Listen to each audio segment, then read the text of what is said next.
La portière se referma sans bruit, comme si la carrosserie cherchait à avaler la ville qui l'entourait. Auguste observa le trottoir sur lequel il venait de s'arrêter. Une bande grise, ponctuée de papier gras et d'ombres qui passaient vite. Pamela tenait dans sa main un petit objet, un portefeuille de cuir légèrement piqué d'usure qu'elle venait de laisser glisser, intentionnellement, entre la chaussée et le seuil d'un commerce. Son regard ne quittait pas la silhouette qui s'éloignait déjà, comme si elle guettait la scène qu'elle avait programmée. « Tu pousses le test trop loin, » dit Auguste, la voix douce mais prête à l'ironie. Il n'aimait pas ces démonstrations. Pour lui, la générosité ne se mesurait pas en expérience sociale. Pourtant, ses yeux trahissaient une curiosité presque enfantine. Pamela ne sourit pas. Son visage, fin et tendu, portait l'expression d'une femme qui avait appris à se protéger par la fermeté. Elle posa la paume sur la fenêtre de la voiture, comme pour marquer une ligne invisible entre le luxe qui l'entourait et le monde d'où venait l'habitude d'augmenter sa méfiance. « C'est juste un petit test, » répondit-elle. Elle parlait d'une voix de commandement légère et sûre. « On verra si l'honnêteté existe encore. S'il le rend, tu payes le dîner. S'il ne le rend pas, nous aurons notre leçon. » Le portefeuille tomba sur le bitume avec un petit claquement. Les billets qui dépassaient brillèrent un instant au soleil fuyant. Un homme passa, pressé, regarda, puis détourna la tête. Une femme plus loin ricana sans cruauté, comme si la situation valait une morale plaisante. Et puis, presque à la lisière d'une vitrine, une autre main se tendit. C'était une main d'enfant, plus petite, émaciée, aux ongles sales. Une main qui touchait le cuir sans avidité, mais avec une lente curiosité respectueuse, comme si l'objet n'appartenait pas au monde où il vivait. Elle referma le portefeuille, sentit le poids des billets, apprit la texture du cuir, puis chercha quelque chose d'autre. Ses doigts rencontrèrent une carte de visite, une adresse. La carte fut caressée comme une promesse. Le cœur de Pamela se durcit, et simultanément, elle se permit une satisfaction froide. « Vois, murmura-t-elle, les gens qui ont peu prennent tout. » Auguste secoua la tête, à la fois amusé et agacé. « Ce garçon n'a peut-être rien pris, dit-il. Attends un peu. » Ils observèrent à travers la vitre le petit corps qui s'éloignait sans s'empresser, tenant précieusement l'objet trouvé. La voiture reprit la route et le quartier s'effilocha en mosaïque d'animation quotidienne. Vendeurs ambulants, portes qui claquent, rires qui retombent. L'expérience de Pamela, conçue comme une provocation, allait déclencher une suite qu'aucun des deux n'avait prévue. Si cette histoire vous touche, dites dans quel pays vous nous regardez. Le garçon s'appelait Pierre sans le savoir vraiment. Il n'avait pas reçu de cérémonie pour son nom, ni de feuille de naissance pour lui rappeler l'origine de son souffle. La rue, pour lui, était à la fois une école et un refuge. On y apprenait la géographie des gestes, la carte des petits secours, la valeur d'un regard bienveillant. Il connaissait les bouches d'égout, les coins protégés par des caisses en bois, l'heure à laquelle le fleuriste jetait ses restes encore parfumés. Il avait appris aussi la science de la dissimulation, où se poser quand la pluie venait, où trouver de la chaleur dans la froideur des passants. Pierre n'avait pas besoin d'or pour être honnête. Sa cécité congénitale était comme une compagne qui l'avait tempéré. Il ne voyait pas le monde, mais il percevait sa texture. Les bruits se superposaient en couches, le ronron d'un camion au loin, le cliquetis d'une chaîne, le pas d'un bétonnier. Les odeurs indiquaient les saisons, l'huile chaude des frites, le parfum résiduel d'un chiffon propre, la pluie qui descendait des toits. Ses doigts, gouttière après gouttière, racontaient l'histoire d'une vie qui ne s'attachait pas aux choses, mais aux gestes. Il n'était pas dans la mendicité par paresse. Il avait appris à gagner de quoi subsister, charger des sacs pour un clochard arrangeant, échanger de petites pièces pour des gestes de politesse, se faufiler dans les arrière-boutiques pour récupérer des restes. Ce portefeuille tombé du ciel n'était pas une réduction de sa dignité, mais une épreuve de la sienne. Il l'avait senti sous sa paume comme un trésor dont on devait découvrir le propriétaire. Il avait pris la décision de le garder en sûreté, non pas pour se l'approprier, mais pour trouver qui l'attendait. On pourrait dire que la carte de visite décida du reste. Elle portait un nom, une adresse, un logo sobre. Elle était comme une flèche pointée vers une porte qui appartenait à un autre monde. Pierre consulta son environnement, fit le compte des rues, demanda au vendeur de journaux la direction, accepta 2 biscuits en échange d'une promesse de revenir. Le soleil descendait quand il s'orienta vers le cabinet indiqué, un immeuble à l'architecture propre, aux vitres réfléchissantes, qui pour lui représentait l'ailleurs. La répétition de gestes voulait qu'il frappe, qu'il explique et que l'on juge. Il se présenta devant la réception, tâtonna la poignée, prononça des mots simples. « J'ai trouvé ceci. Je rends. » La voix trembla mais resta claire. Les regards se tournèrent rapidement, d'abord étonnés, puis sceptiques. Un agent de sécurité, au visage taillé à la hâte, s'avança. Il n'y eut pas d'agression audible, juste l'affirmation d'une domination qui ne tolère pas l'intrusion du pauvre dans ses salles d'attente. On l'expulsa sans cérémonie. On brisa ses lunettes dans le mouvement, ces lunettes de fortune qui avaient été pour lui plus qu'un accessoire. Elles laissaient filtrer une partie du monde qu'il l'imaginait. La chute des verres fit un son sourd qui resta collé dans son oreille comme un reproche. On le renvoya sur le trottoir, le portefeuille toujours dans ses mains, mais le monde lui avait rendu un morceau cassé. Des passants détournèrent le regard, comme on évite un animal blessé. Pierre resta un instant immobile, écoutant la ville me taper le pouls. C'est alors qu'Auguste intervint. Il avait observé la scène depuis la voiture, frappé par l'autorité brutale du garde. Il sortit, imposa sa voix, demanda des explications. Il y avait quelque chose dans l'attitude du riche qui empêchait la violence d'être assumée. On ne repousse pas impunément l'autorité bien assise d'un homme que la ville identifie comme ayant de l'importance. Le garde se retira, coulant un regard qui disait « Pas aujourd'hui ». Auguste se pencha vers le garçon, parla lentement, sans condescendance. « Comment t'appelles-tu » demanda-t-il. Pierre répondit par son prénom improvisé ou par un numéro d'habitude. Nul ne se souvenait toujours exactement. Auguste ne regarda pas la carte, mais sentit qu'une histoire plus vaste se profilait. Il invita le garçon à monter. Paméla restait sur le seuil, bras croisés, exprimant un mélange d'inquiétude et de méfiance. Dès l'entrée dans le cabinet, le contraste frappa. L'air y sentait l'encaustique et la chaleur réglée, un mélange de thé discret et de papier. Les meubles, soigneusement disposés, paraissaient appartenir à la vie qu'Auguste menait depuis des années, ordonnée, polie, généreuse, sans ostentation. Paméla avait les clés de cet ordre, bien qu'elle ne l'ait jamais choisi seule. Elle observa Pierre comme on évalue une rupture du protocole. Il était sale, ses habits étaient usés, mais ses gestes étaient mesurés. Il n'y avait pas de peur italienne chez lui, seulement une prudence grave. Les premières prises en charge furent pratiques. Auguste ordonna des vêtements chauds pour la nuit, une douche chaude, un repas. Paméla, qui n'avait pas prévu de se retrouver en contact direct avec un enfant des rues, se trouva paradoxalement piégée par une tendresse qu'elle n'admettait pas encore. Elle regarda l'une de ses robes, la manière dont le tissu épousait une silhouette, et pensa au corps vide depuis longtemps. Quelques secondes plus tard, elle surprit ses doigts à tendre un bol de soupe. Le geste était rapide, presque mécanique, mais il en disait long. La femme qui prétendait tester la moralité des pauvres était capable, quand la réalité passa la barrière du discours, d'une patience étonnante. Pierre entra dans cette nouvelle bulle comme on pénètre dans un autre climat. La douche fut pour lui une sorte de baptême sans rite. L'eau qui coulait dégagea des odeurs de vieux carton et fit tomber la poussière comme des vieux souvenirs. Les vêtements qu'on lui donna posèrent sur sa peau une chaleur qui n'avait pas connu d'armure depuis longtemps. Sa gratitude ne prit pas la forme de paroles, mais d'une façon de tenir son assiette, d'une inclinaison de tête. Il y avait chez lui une noblesse silencieuse que l'argent ne savait pas acheter. Paméla, malgré ses réticences initiales, se surprit à vouloir savoir. Elle l'observait sans savoir pourquoi la vue de ce garçon la troublait à ce point. Il y avait quelque chose dans la placidité de ses traits, dans la façon dont il frémissait en entendant la voix d'Auguste, qui réveillait en elle une mémoire. Elle n'avait jamais permis à cette mémoire de s'éveiller.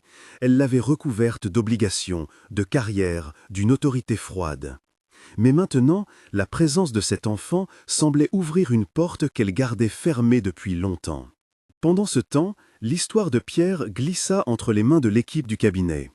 L'un proposa un rendez-vous chez un ophtalmologue, convaincu que les lunettes étaient plus qu'accessoires. Un autre chercha des solutions pour l'hébergement. Des documents furent signés pour une aide exceptionnelle. Là où la ville avait été indifférente, ce lieu offrait de l'ordre et des ressources. Auguste n'était un philanthrope que dans sa manière discrète d'agir. Il donna des instructions, prit des décisions rapides, mit de l'argent là où il fallait, comme un médecin qui prescrit un remède. Paméla suivit, plus par curiosité que par conviction, mais son visage changeait à mesure qu'elle voyait le garçon accepter l'aide sans humiliation. Cette nuit-là, elle rentra tard. Son manteau ouvrait la silhouette d'une femme qui avait appris l'efficacité, pas les gestes doux. Dans sa chambre, un silence l'attendait. Un silence qui n'était plus habité depuis l'absence d'un enfant. Les plantes sur le balcon étaient bien arrosées, l'horloge murale tournait avec une précision presque mécanique. Elle se retrouva à la fenêtre, regardant les rues en contrebas, où des silhouettes disparaissaient dans un brouillard de lampadaires. Elle se souvint, sans le vouloir, d'un murmure ancien. La chaleur d'une peau, la respiration d'un petit être dans ses bras, la sensation d'une promesse qui aurait dû être tenue. C'était comme si un voile se déchirait et qu'une vieille douleur revenait, mais sans le caractère aigu de jadis. Elle n'avait jamais parlé à personne de cette sensation, ni à Auguste, ni à sa mère, car il y avait des vérités dont elle avait appris à se protéger. Et pourtant, cette main d'enfant, brune, rugueuse, qui lui avait tendu une assiette quelques heures plus tôt, réveillait quelque chose d'indéfinissable. Au petit matin, l'appartement semblait porter les traces de la nuit différente. Le silence n'était plus froid, il était traversé par une présence. Auguste, en passant sa main sur une tasse ébréchée, trouva Pamela dans la cuisine. Il la regarda sans dire un mot. Elle avait les yeux rougis, non pas tant par un larme, mais par une veille intérieure. « Il a des cataractes », confia Auguste, comme si le mot était un diagnostic qu'ils posaient ensemble pour se rassurer. Il avait parlé avec le médecin de permanence, obtenu un avis provisoire.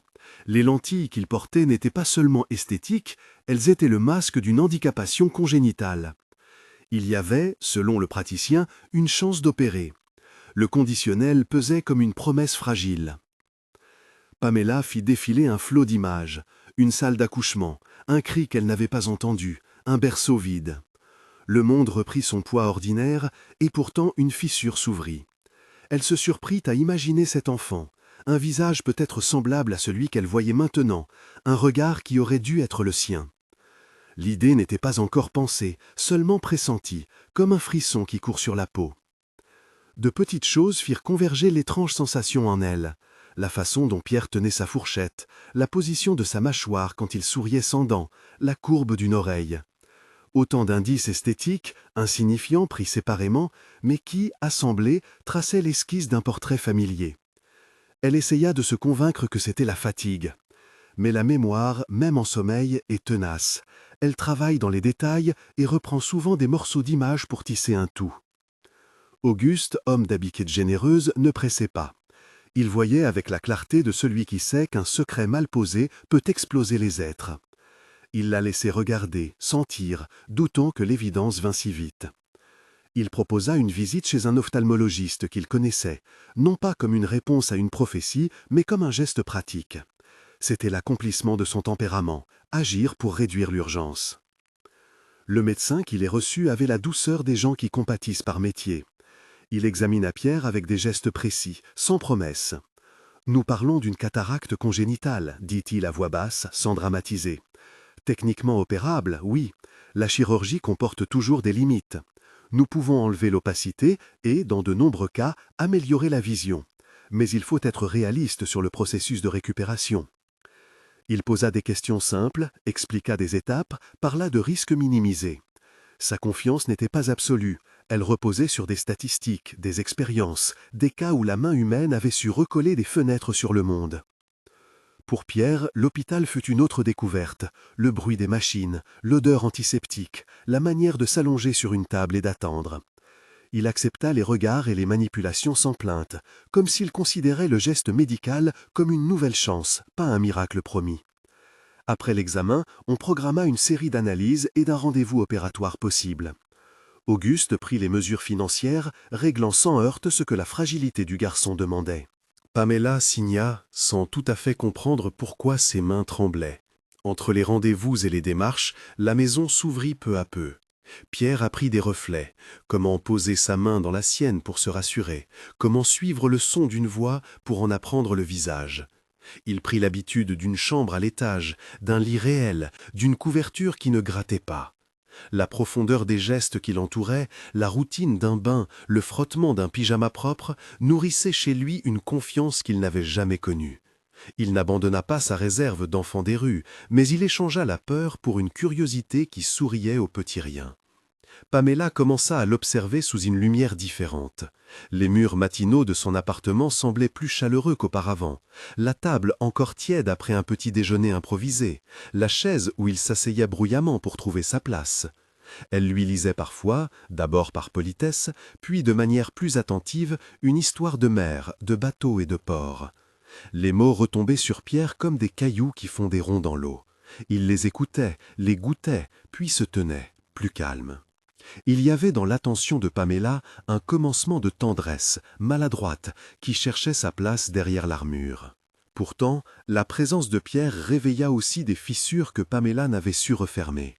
Sa relation avec sa mère, Madame Marthe, était une toile serrée, faite d'obligations silencieuses et de paroles tranchantes. Marthe avait été, toute la vie, une figure qui rappelait à Pamela le prix des apparences.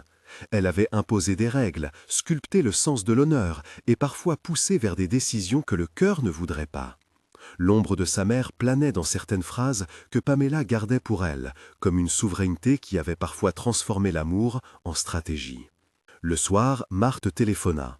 Sa voix était lisse, un peu ménagère, mais autoritaire. Elle demanda des détails, fit des remarques sourdes, comme si elle jaugeait le bénéfice social d'une telle histoire. Elle aimait la pureté de l'ordre. Un enfant des ruches et sa fille n'entraient pas dans son catalogue d'agréments.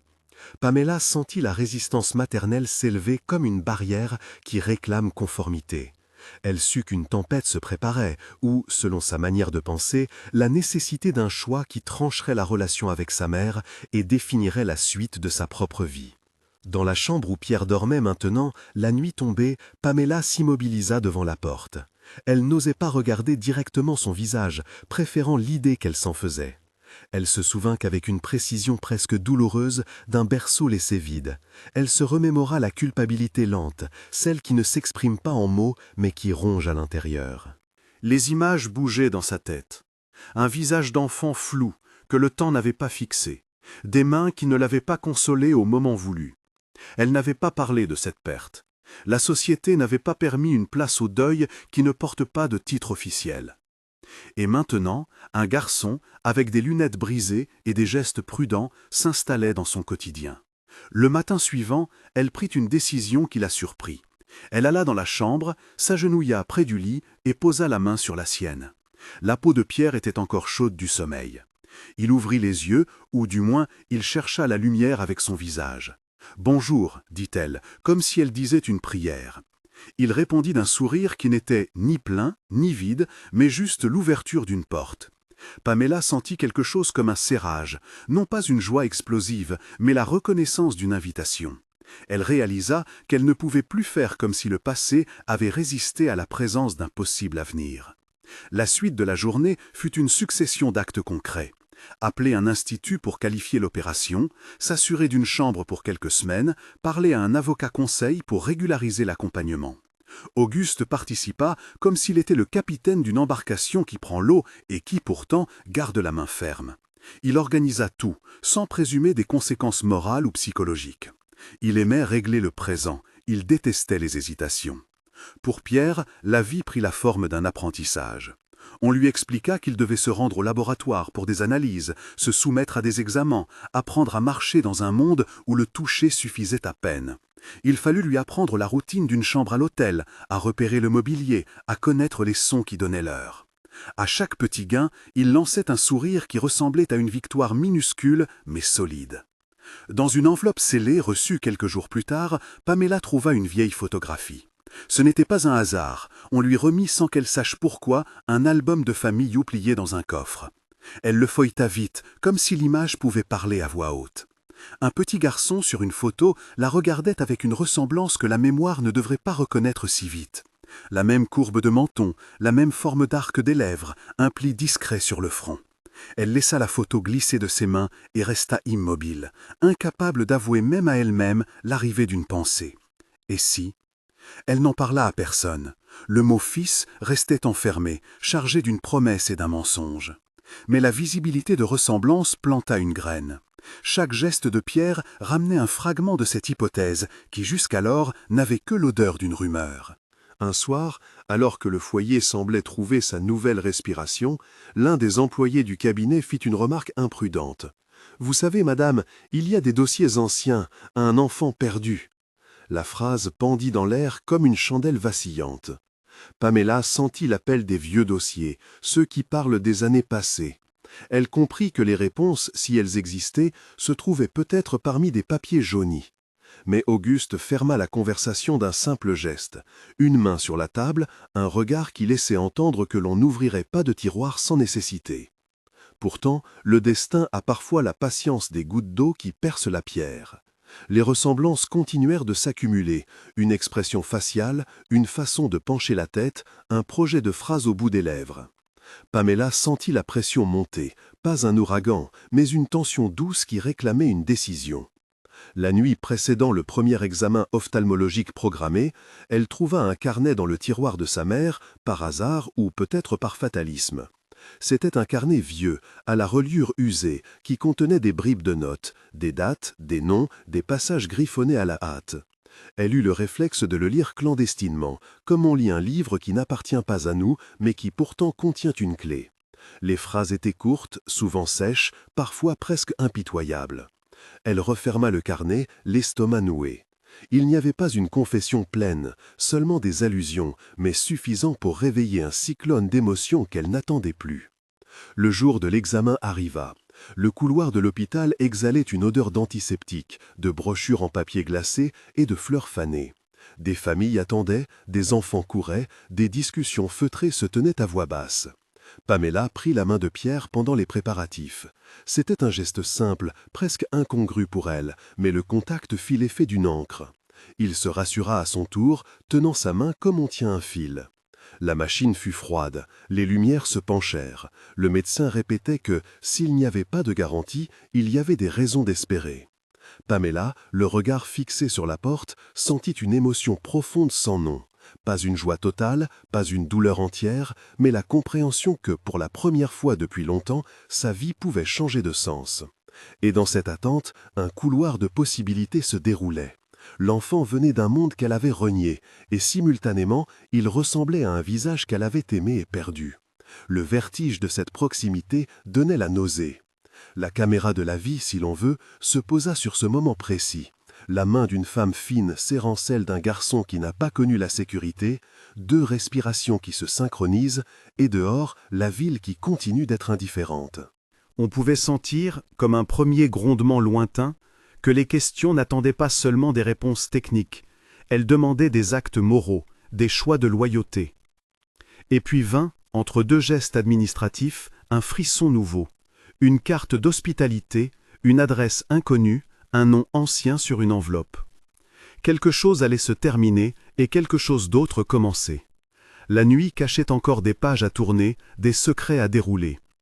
Les protagonistes marchaient vers une zone de danger et d'espérance, sans encore deviner que la vérité se trouvait parfois dans les plis d'un carnet, dans le reflet d'une photo, dans la courbe d'un sourire d'enfant. Le monde de Pamela, jusqu'ici ordonné, commença à se fissurer et, au-delà de cette fissure, la possibilité d'une réparation hésitante. Les jours qui suivirent furent une confluence de routines nouvelles et d'angoisses anciennes. La maison d'Auguste, qui jusque-là avait contenu des silences bien rangés, devint le théâtre d'attentions continues. Un sourire maladroit ici, un rendez-vous médical là. Pierre, qui avait appris à mesurer le monde par l'empreinte des voix et la cartographie des textures, s'ouvrait à des gestes qui semblaient pour lui des miracles simples. Pamela, quant à elle, marchait sur une ligne tendue entre un étonnement qui la comblait et une mémoire qu'elle avait passé des années à ensevelir. Pendant qu'elle préparait des papiers pour l'hôpital et passait des heures à regarder un visage qu'elle reconnaissait sans pouvoir se l'avouer, la maison de Madame Marthe restait un lieu fermé d'apparence. Marthe vivait à l'écart des gestes domestiques qui devenaient la nouvelle logique du foyer. Elle ne comprenait pas pourquoi sa fille s'attendrissait et surtout pourquoi Auguste se permettait cette générosité imprévue. Pour Marthe, l'ordre social primait. Un enfant des rues chez sa fille représentait une tâche d'irrécupérable sur l'image que l'on devait porter. Elle observait, calculait, et peu à peu, une vieille peur glissa dans l'espace de sa prudence, la peur de voir un secret ancien revenir pour l'effacer. On ne fit pas grand bruit des premières démarches de Marthe. D'un côté, elle consulta un vieil ami qui travaillait dans des services de recherche, un homme au bureau encombré de chemises et de faux-semblants. De l'autre, elle se rendit, avec une détermination froide, dans une clinique privée pour commander un acte discret. Un test qui, en quelques semaines, pourrait dire si cet enfant qui s'immisçait dans sa réalité avait les mêmes racines que celui qu'on croyait perdu. Elle dissimula son geste sous les excuses de santé, paya comptant, retent de sa voix tout tremblement. Elle se persuada tant de fois que c'était un acte de protection. Elle se répétait que la vérité, si elle venait, pourrait détruire la vie que sa lignée avait construite. Le résultat arriva dans une enveloppe scellée, portée par la neutralité d'un coursier qui n'avait pas à connaître les raisons. Marthe ouvrit le document dans la sobriété d'une femme qui pratique l'art du mensonge avec précision. Elle chercha des signes de doute, des mentions de marge, n'y trouva que des chiffres et une phrase claire, sèche comme un verdict, concordance génétique significative. Son corps se transforma en une mécanique, d'abord l'accélération du souffle, puis la froideur décidée de qui doit dominer la peur. Rien n'était plus que cela, une correspondance qui dissolvait les années.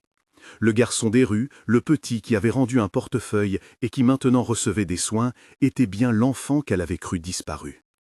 La panique ne vint pas immédiatement, elle créa d'abord un calme de stratégie. Marthe savait les conséquences, l'exposition publique, le ressentiment d'une fille, la perte d'un statut. Sa colère prit la forme d'une résolution d'acier. Il fallait empêcher que cette vérité s'ébrute, qu'elle s'installe dans les cœurs et ne transforme la chair en remords. Les images revinrent à elle, cuisantes, la fatigue d'une femme sur un accouchement sans soutien, la décision qu'on lui suggéra, la promesse qu'on lui fit de sécurité, la main qui s'éloigna. On peignit ses souvenirs comme on referme un tiroir, sans bruit, pour que personne ne voie. Le plan, quand il naquit, se fit dans la même froideur administrative, invité, contrôlé, neutralisé. Marthe reprit ses habitudes de contrôle comme on reprend des gants. Elle fit préparer un dîner chez elle, invita Pamela et Auguste, prétextant une réconciliation. Elle voulut voir, de près, cet enfant devenu un embarras, mesurer la fréquence de la menace et, si nécessaire, l'éradiquer. À ses yeux, il s'agissait d'un acte de sauvegarde pour la famille, une décision qu'elle croyait défendre avec l'énergie de la misère remuée par la pudeur. Elle ne se donna pas le temps de contempler la monstruosité profonde de son dessein. Elle se persuada que les fins justifiaient les moyens, et que la réputation, comme l'honneur, devait être préservée. Le soir du dîner, la maison de Marthe fut un décor parfaitement ordonné. Des fleurs aux couleurs discrètes, une nappe repassée, des couverts alignés. Tout parlait de l'ordre qu'elle avait toujours défendu. Pamela hésita avant d'entrer. Son cœur battait avec une vitesse qu'elle essayait de camoufler. Auguste, conscient de la tension, posa la main sur son épaule, puis la retira comme pour dire qu'il lui laissait le choix. Pierre, invité humblement, suivait les gestes des adultes. Il savait qu'il devait se comporter avec politesse, que ses mains pourraient être observées comme des témoins. La table fut mise d'une façon précise, presque cérémoniale. Les conversations commencèrent avec la retenue de ceux qui veulent éviter l'orage. Marthe parla de banalité, de curiosité sur l'hôpital, de petites remarques contre lesquelles Pamela fronçait le sourcil. Puis vinrent des passages plus aigus. Marthe évoqua la nécessité de protéger l'image de la famille, son ton coupant comme un couteau qui veut ouvrir une chair déjà sensible. Pamela sentit son corps se raidir. Elle sut, sans doute, que la partie n'était pas seulement sociale, qu'elle touchait à ce qu'elle avait serré toute sa vie contre elle. La scène se déroula en couches de civilité. À un moment, Marthe suggéra un toast, un mot lisse, des lèvres pincées, qui cherchèrent l'innocence. On leva les verres. Les convives goûtèrent le plat servi, des légumes mijotés, une préparation au parfum discret. Marthe sourit avec maîtrise. Puis, quelques minutes après, un trouble éclata. Marthe se leva en titubant, le visage blême. Les couverts tombèrent, le son métallique fit écho comme un accord interrompu. Auguste se précipita, Pamela cria, Pierre resta saisi par l'incompréhension. On appela les secours. Les gestes devinrent rapides, précis et honteux comme une maladresse qui ne voulait pas s'avouer. Les voisins accoururent, des téléphones sonnèrent, des voix prirent l'espace qui auparavant avait été silencieux. Marthe fut prise en charge, transportée avec la solennité d'un corps qui tombe, que personne n'avait vraiment prévu. À l'hôpital, malgré les efforts, malgré la course des lumières et le bruit de l'ambulance, elle mourut. Il n'y eut pas d'image. La mort se présenta comme un fait, plat, inexorable. Les médecins parlèrent de complications soudaines, de facteurs cardiaques, des mots cliniques pour une soirée qui avait basculé. La ville, qui n'aimait pas les drames qui sortent des carcans ordinaires, murmura. Mais à la maison d'Auguste et dans la tête de Pamela, la chute de Marthe laissa une chambre ouverte où le vide fit tout pour être rempli par la culpabilité et la recherche de sens. Au milieu du tumulte hospitalier et du chagrin, Pamela trouva, sur la table de chevet où Marthe avait laissé un sac, un carnet. Le même carnet à la reliure usée qu'elle avait feuilleté autrefois sans le livrer à personne. Ce carnet, maintenant, semblait attendre d'être ouvert pour offrir sa vérité. Elle s'installa près d'une fenêtre, la lumière d'automne tombant en lamelles sur la page, et lut. Les mots de Marthe, écrits à la hâte, portaient une intelligence de la défense et la fatigue d'années de contrôle. Il y avait des dates, des noms et des phrases où se liait enfin l'aveu, des nuits où l'argent manquait, une signature dont on lui avait demandé la responsabilité, une décision qu'on avait transformée en nécessité et qu'elle avait suivie par peur. Les lignes racontaient, avec une simplicité terrifiante, comment un nourrisson avait été placé hors de la vue, comment la rumeur avait été maîtrisée, comment, par la suite, Marthe avait habillé la culpabilité d'une autorité froide. Elle écrivait aussi, dans une page plus tardive, sa découverte du test ADN et sa panique à l'idée que la vérité éclate. Des phrases pleines de colère, de calcul et d'une volonté d'effacer ce qu'elle considérait comme un danger. Pamela eut l'impression que le monde craquait sous ses pieds. Les mots la traversaient comme des épinglettes chaudes. Elle ne trouva pas dans ces pages de justification douce pour des actes si lourds. Elle trouvait une femme qui avait peur, qui avait pris une décision alors et qui, des années plus tard, avait peur de payer le prix. Il n'y avait pas d'explication qui rende l'acte acceptable. Il y avait des raisons, humaines et faillibles, mais non des excuses. Sur une feuille glissée entre les pages du carnet, elle découvrit une photocopie du résultat du test ADN. L'en-tête, sobre, confirmait l'information du coursier. Concordance. La vie lui apparut alors, dans son horreur et sa pitié, comme un ensemble de conséquences. La vérité, désormais, n'était plus une intuition. Elle était un document, sec, dur et inattaquable. Pamela sentit la colère, le dégoût, la honte et, à côté de ses émotions, une douleur profonde, comme si un voile qu'elle avait porté depuis des années venait d'être arraché. Elle pleura, mais ses larmes n'étaient pas seulement de la plainte, elles avaient en elles une forme de libération, aussi violente soit-elle. Elle pensa à l'enfant dont elle avait été privée, à la main qu'elle n'avait pas tenue, au soir où un berceau avait été laissé vide. Elle pensa à Auguste, à sa patience et à la façon dont il l'avait aimée. Elle pensa enfin à Pierre, qui ignorait tout de ce qu'on cherchait derrière ses sourires. Elle trouva la force d'appeler Auguste. Il arriva en quelques minutes, l'air calme, les yeux lourds d'une compréhension qui n'avait pas besoin de mots. Ils restèrent ensemble, assis, fermant des yeux lourds de fatigue, tandis qu'un monde se réorganisait autour d'une vérité capable de bouleverser tout ce qu'ils avaient cru solide. Auguste posa une main sur la sienne, et dans ce contact simple se scella la décision. Ils expliqueraient, ils assumeraient, ils aimeraient malgré tout. Le moment où ils annoncèrent à Pierre la vérité sur sa filiation fut à la fois tendre et brutal. Ils le ramenèrent dans le salon, sitôt que la formalité de la mort fut réglée par des mains moins présentes qu'on l'aurait cru. Pamela s'assit, regarda l'enfant et murmura « Il y a quelque chose que nous devons te dire ». Ces mots furent simples, dépourvus des effets dramatiques que l'on voit dans les romans. Ils furent des gestes de vérité posés avec pudeur. Elle lui raconta, avec des termes adaptés à son âge et à sa réception, que la vie avait fait des détours cruels, qu'un secret ancien était maintenant connu et qu'il était leur enfant. Elle prononça la phrase qui, jusque-là, lui avait paru impossible. Elle découvre que l'enfant des rues est le sosie de son fils perdu. Pierre ne comprit d'abord que l'intensité des voix. Puis, lentement, il fit ce que les enfants savent faire mieux que les adultes. Il regarda, il sentit, il reçut. Il n'y eut ni explosion, ni hystérie, seulement une bascule intérieure, une légèreté nouvelle, comme si un poids invisible venait de se retirer. Les mots étaient là, déposés comme des pierres qui forment un chemin. Il sourit, incertain, puis posa la tête sur l'épaule de Pamela, comme pour ancrer une réalité nouvelle. La reconnaissance du lien ne mit pas fin aux complications. Il fallut affronter la loi, la morale et l'administration. Le carnet de Marthe fut versé aux autorités. La photocopie du test fut jointe au dossier. Des enquêtes furent ouvertes pour éclaircir la mort de Marthe. Les médecins, les voisins, les amis furent entendus. Auguste et Pamela coopérèrent, laissant la justice faire son travail. Ils n'avaient pas besoin de se venger, ils cherchaient la vérité et la réparation pour un enfant qui avait subi tant d'années de silence. Les semaines qui suivirent furent denses. Le processus d'adoption fut lancé avec la délicatesse d'une main qui prend le temps de replacer un objet fragile. Les avocats du cabinet, qui jusque-là s'étaient contentés d'actions discrètes, furent mobilisés pour régulariser la filiation. Les formalités, rarement romantiques, s'arrangèrent à coups de signatures, de certificats et d'entretiens. L'administration, d'une lenteur pragmatique, exigea des pièces et des preuves, et les jours s'égrenèrent entre bureaux et rendez-vous. Sur le plan personnel, Pamela dut regarder ce que demeurait de son amour filial et de son propre passé.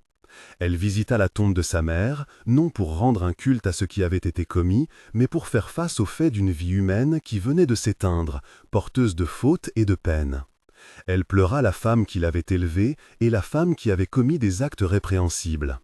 La douleur prit des formes contradictoires, la colère pour ce qui avait été perdu, la tristesse pour ce qui était détruit.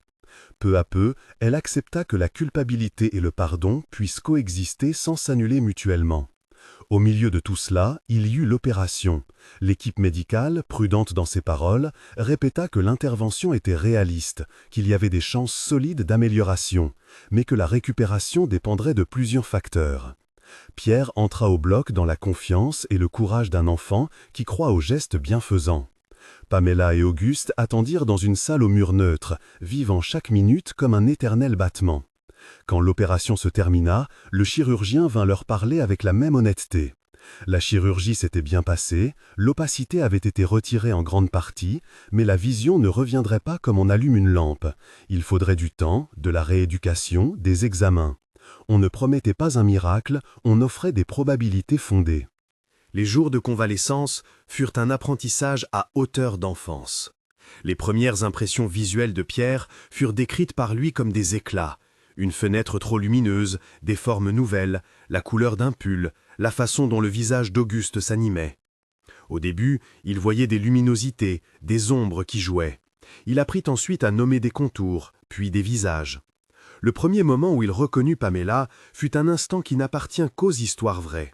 Elle s'approcha, posa la main près de son visage, lui parla doucement, et il ouvrit les yeux d'une manière qui semblait scruter un monde qu'il redécouvrait.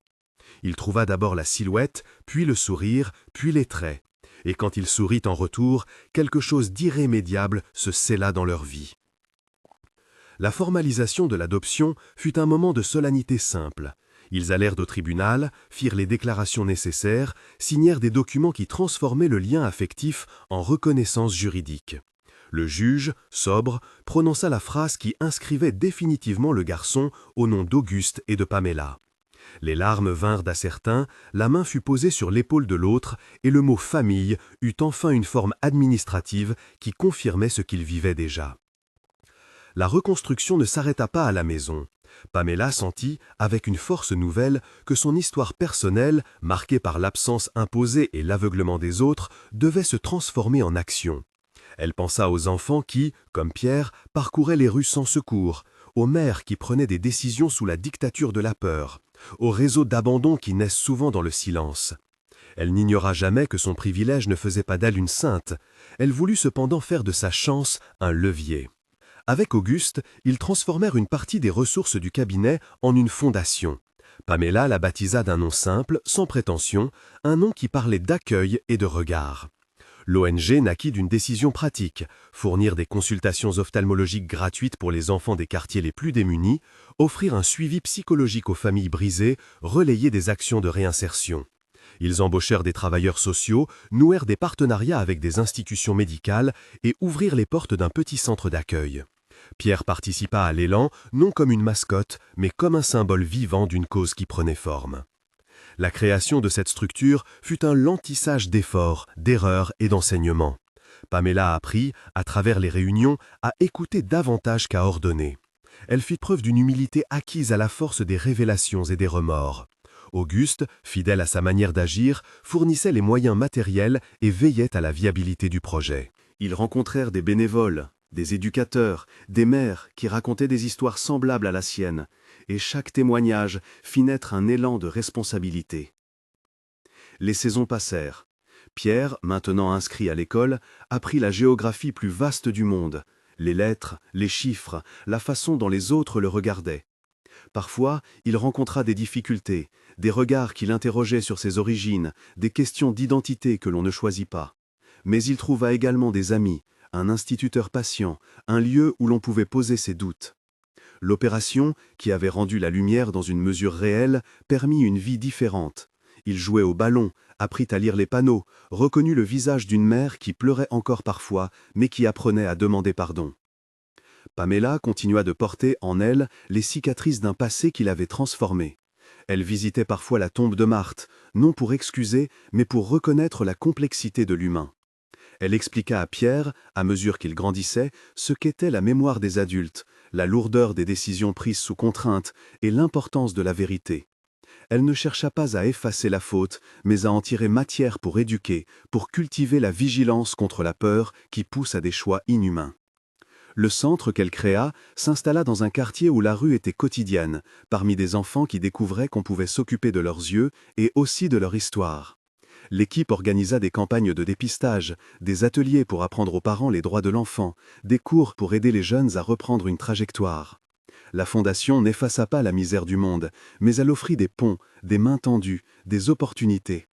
Pierre participa, modestement, à ces rencontres. Il raconta comment, un jour, il avait rendu un portefeuille et comment sa vie avait basculé. Son récit n'était pas une leçon moralisante, c'était l'histoire fragile d'un garçon devenu un symbole de ce que l'honnêteté peut, parfois, déclencher. Les années ont des manières d'adoucir les arêtes. La maison ne fut plus l'écran d'un silence rayé de honte, mais un foyer où l'on parlait. Pamela et Auguste surent, l'un et l'autre, que l'amour n'était pas la réparation de tout, mais une force qui permet la réorientation. L'enfant qui avait vécu dans la rue fut présent aux grandes étapes. Premier diplôme, première rencontre d'amis, et parfois des nuits d'insécurité où le passé revenait en rêve. Ils prirent soin de ses fragilités comme on soigne une plante rare. Un soir, longtemps après le tumulte du secret et la violence de la révélation, Pamela se trouva seule dans le jardin. Le ciel tenait des étoiles, et quelque part une ville respirait. Elle pensa à la façon dont une quête de vérité avait tout bouleversé. La découverte, la mort, l'aveu, l'opération, l'adoption. Elle pensa au garçon qui, jadis, avait refermé un portefeuille sur la paume de sa main, et qui, sans le savoir, avait déclenché une chaîne qui changerait des vies. Elle sourit avec une gravité paisible et retira du sac d'une table une photographie récente. Pierre, cheveux coupés, tenant un ballon, avec Auguste et elle-même à ses côtés. Le visage du garçon, maintenant sûr de ses traits, portait la joie simple d'un enfant qui sait qu'il appartient à quelqu'un. Pamela laissa tomber son regard sur le papier, puis ferma les yeux en remerciant à voix basse, non pas la fatalité, mais la possibilité d'un avenir retravaillé. Elle ne cessa jamais d'être marquée par la douleur de ce qui avait été commis, mais elle transforma cette douleur en un moteur pour agir. La Fondation organisa un programme de parrainage pour accompagner les jeunes qui, comme Pierre, avaient besoin d'une intervention ophtalmologique, d'un soutien scolaire et d'une présence. Beaucoup vinrent, soulevèrent des questions, pleurèrent leurs histoires. D'autres repartirent confiants, avec une perspective nouvelle. Le temps apporta des lendemains qui, bien que parfois fragiles, témoignaient d'une vérité simple. La dignité humaine réside dans la reconnaissance et l'attention portée aux plus vulnérables. L'enfant des rues qui avait rendu un portefeuille n'était plus seulement une énigme, il était devenu le lien tangible entre des vies qui, sans cela, auraient pu se perdre dans l'amertume. La mémoire resta. Pamela conserva le carnet de sa mère, non pas par nostalgie, mais comme un rappel brutal de la nécessité d'honnêteté. Elle l'avait posé, fermé, dans un tiroir, et parfois, très rarement, elle le sortait pour se souvenir de ce qu'il ne fallait jamais répéter. Le centre qu'elle avait fondé s'appelait désormais Regard et Dignité, un nom qui portait la promesse d'une activité continue, d'un regard porté sur la vulnérabilité et d'une dignité retrouvée par des gestes concrets. Les voisins racontaient parfois l'histoire comme une légende moderne, comment un portefeuille perdu avait permis de retrouver un fils, comment une mère disparue avait laissé des lettres et des aveux, comment la vérité avait fait naître une action. Mais derrière ces récits publics, les jours de famille racontaient autre chose. Des repas simples, des disputes banales, des rires, des histoires lues au coucher et des projets partagés. Pierre grandit avec le souvenir de sa rue, respectant la force qui lui avait appris la survie, mais également la chaleur d'un foyer apaisé. Un matin d'été, alors que le jardin exhalait des odeurs de basilic, Pamela prit Pierre par la main et le mena devant un petit groupe d'enfants du centre. Elle parla sans emphase. Elle raconta que chaque vie a des détours, que la vérité peut être douloureuse, mais qu'elle est nécessaire, et qu'il y a toujours des moyens d'aider. Les enfants écoutèrent, certains sceptiques, d'autres émus. À la fin de son intervention, Pierre se leva, prit le micro avec l'innocence de ceux qui n'ont plus grand-chose à perdre et dit d'une voix claire « J'ai rendu un portefeuille par honnêteté. Personne ne m'a appris. J'ai trouvé que c'était la bonne chose. Cela a tout changé. » Les visages autour d'eux se détendirent. On comprit que les gestes, même petits, pouvaient amorcer des changements profonds. Auguste, dans l'ombre, observa la scène avec la tranquillité d'un homme qui sait avoir fait ce qu'il fallait. Il pensa à la manière dont la générosité n'était pas toujours ostentatoire, mais faite d'actions discrètes qui s'accumulent. La vie, avec ses failles, continua. Il y eut des erreurs, des incompréhensions, des douleurs à penser. Mais il y eut aussi des victoires quotidiennes. Un bulletin scolaire qui s'améliore, un copain qui accepte une différence, une opération qui donne la lumière, un dossier de la fondation qui reçoit un don inattendu. Les petits succès constituèrent la trame d'un avenir qui, bien que marqué par le passé, n'en demeurait pas prisonnier. Et quand la nuit tomba, parfois, Pamela se rappelait le portefeuille qui tomba sur le bitume, la main chétive qui l'attrapa et la force d'une décision humble. Elle sut qu'il était ridicule de croire que l'on pouvait diriger la vie comme on règle une table. Mieux valait écouter, aimer, assumer ses manquements et, surtout, tendre la main. À l'image de cette main fragile qui avait cessé d'être une paume vide, leur vie se recousait, non pas sans cicatrices, mais avec la beauté que donne la réparation. Si cette histoire vous a touché, partagez-la avec quelqu'un qui pourrait tendre la main à un enfant aujourd'hui.